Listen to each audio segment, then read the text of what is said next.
Babar Dubai में नहीं बल्कि लाहौर में गोल्फ खेल रहे हैं। बाबर आजम की वापसी की अफवाहों पर अजहर महमूद का दिलचस्प तबसरा।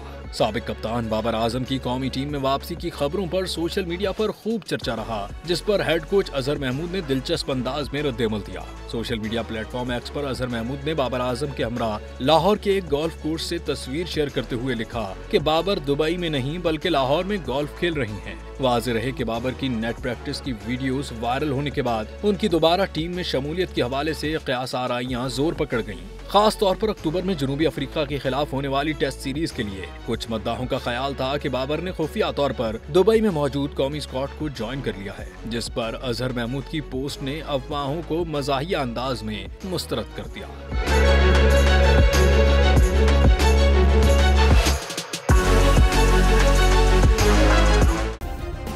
सब्सक्राइब करें और बेल दबाएं ताकि कोई खबर रह न जाए।